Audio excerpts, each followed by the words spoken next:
نہیں کہتے تھے کفار مکہ، ابو الحکم کہا کرتے تھے۔ وہ اپنے آپ میں حکیم امت تھا اپنے علاقے کا، حکیم قوم تھا اپنے علاقے کا، لیکن جناب والا غور کرنے کی بات یہ ہے مصطفیٰ جان رحمت علیہ السلام کی آمد سے پہلے حالات اتنے دیگرگوں تھے۔ آپ موسم ربیع الاول میں سنتے ہیں کہ کس طریقے سے مکہ شریف کے حالات خراب تھے، کس طرح بے عزتیاں عام تھی، کس طرح برائیاں عام تھی، کس طرح عورتیں جناب والا عیاشیوں میں ڈوبی ہوئی تھی، کس طرح جوا عام تھا، کس طرح بچوں کی لڑائی لوگوں کے لیے جو ہے دو قبیلوں کی عظیم جنگ بن جایا کرتی تھی۔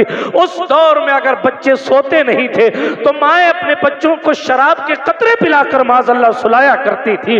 حالات اتنے ناگفتہ بے تھے کہ باپ کی بیویوں سے باپ کے مرنے کے بعد ان کے خود کے بیٹے نکاح کر لیا کرتے تھے معاذ اللہ رب العالمین۔ لیکن ان تمام حالات میں مصطفیٰ کریم صلی اللہ علیہ وآلہ وسلم تنے تنہا ہیں اور حضور کا ورود مسعود ہوتا ہے، اندھیرا چھٹنے لگتا ہے، اجالا پھیلنے لگتا ہے، کفر کی تاریکی دم توڑنے لگتی ہے، ایمان کی روشنی کو توانائی ملنے لگتی ہے۔ ایک عرب نے آدمی کا بول بالا کر دیا، خاک کے ذروں کو ہمدوش سریا کر دیا، خود نہ تھے جو راہ پر اوروں کے ہادی بن گئے، کیا نظر تھی جس نے مردوں کو مسیحا کر دیا۔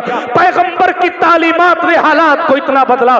آپ علماء سے سنتے رہتے ہیں یہی حضور کا دربار ہے، اور ایک شخص آ کے کہتا یا رسول اللہ میں نے اپنی بہت سی بیٹیوں کو زندہ درگور کر دیا ہے، ایک بار میں کسی سفر پہ نکلا ہوں، میری بیوی امید سے تھی، میں نے کہا جو کچھ پیدا ہو مجھے بتانا، میں سفر پہ چلا گیا، میں جب واپس آیا تو میں نے سوچا کہ اپنی بیوی سے پوچھوں کہ ماجرا کیا ہے۔ آپ واقعہ سنتے رہتے ہیں لیکن یاد دہانی کے لیے تیزی سے اشارہ کر کے گزرتا ہوں۔ وہ کہتا میں پلٹ کے آیا، اپنی بیوی سے پوچھا جب میں سفر سے پلٹا کہ یہ بتاؤ کہ کیا ہوا، تو بیوی نے پلٹ کر جواب دیا کہ بیٹی ہوئی تھی میں نے ٹھکانے لگا دی، بیٹی ہوئی تھی میں نے ٹھکانے لگا دی۔ اس نے کہا ٹھکانے لگا دی تو بات اچھی ہے، ٹھکانے لگا دی تو ٹھیک ہے بات ختم ہو گئی۔ میں نے اس کو کچھ نہیں کہا، کچھ دن گزرتے رہے لیکن اس نے اپنی بیٹی کو دفن نہیں کیا تھا، اس نے اپنی بیٹی کو اپنے بہن کے گھر چھوڑ دیا تھا، اپنے بہن کے گھر چھوڑ دیا۔ اس دور میں آنا جانا کم تھا، رابطہ کم تھا، تعلقات کم تھے۔ میں نے نہیں پوچھا کہ یہ کس کی بیٹی ہے، میں یہی جانتا تھا کہ یہ میری سالی کی بیٹی ہے، میری بیوی کی بہن کی بیٹی ہے۔ وقت گزرتا رہا، وہ بچی اپنی جس کو میں اس کی ماں سمجھتا تھا یعنی میری سالی کے ساتھ آتی تھی اور آنے کے بعد میرے گھر رہتی تھی، میں اس کے ساتھ گھل مل سا گیا تھا۔ کبھی وہ مجھ سے باتیں کرتی، کبھی میں اس کی معصومانہ اداؤں پر قربان ہو جاتا۔ وقت گزرتا رہا، جب میری بیوی نے دیکھا کہ میرا دل اس بچی سے لگ گیا ہے، میں اس سے محبت سے پیش آتا ہوں، میں اس کے ساتھ محبت والا تعلق رکھتا ہوں، اس کی باتوں کا برا نہیں مانتا، اس پر فریفتہ ہوا چاہتا ہوں، تو پھر میری بیوی نے ایک دن راز کھولا اور راز کھول کر یہ کہا یہ میری بہن کی بیٹی نہیں ہے، یہ تیری اور میری بیٹی ہے۔ اللہ اکبر، دیکھو کتنے پیار سے بات کرتی ہے، دیکھو کتنی خوبصورت ہے، دیکھو کتنا انداز گفتگو کا خوبصورت ہے، وغیرہ وغیرہ۔ اللہ اکبر کبیرہ۔ نتیجہ یہ ہوا کہ اس نے مجھے بتا دیا یہ تیری بیٹی ہے، مگر یا رسول اللہ میرے اندر کی حیوانیت اور شیطان جاگ گیا، میں اپنی اسلامی رشتے کی ماں و بہنوں کی توجہ چاہتا ہوں۔ آج پیغمبر کی تعلیمات مل رہی ہے، احسان ہے سیدہ زہرا کے بابا کا، آج عزت کی نگاہ سے دیکھی جا رہی ہے، احسان ہے سیدہ آمنہ خاتون کے لخت جگر کا، ورنہ بچیاں کتنی بھی خوبصورت ہوتی ہو، بچیاں کتنی بھی اچھی کردار والی ہوتی ہو، بچیوں کا انداز کتنا بھی معصومانہ اور دلکش کیوں نہ رہا ہو، باپ کی کنڈیشن یہ تھی کہ تمام خوبصورتیاں ہونے کے باوجود بھی اس باپ نے کیا کیا، وہ خود کہتا ہے میں جنگل کی طرف چلا، میں نے ہاں کدال خریدی، اپنی بیوی سے کہا راستے میں میں اپنی بیوی سے کہا کہیں گھومنے جا رہا ہوں، میں نے اس بچی کے سامنے اس کی قبر کھودی، میرے کپڑے پر مٹی لگ گئی تو میرے کپڑے کو جھاڑ کے کہتی تھی ابا جی آپ کے کپڑے پر مٹی لگ گئی ہے، ذرا سا میں آپ کے کپڑے کو صاف کر دیتی ہوں۔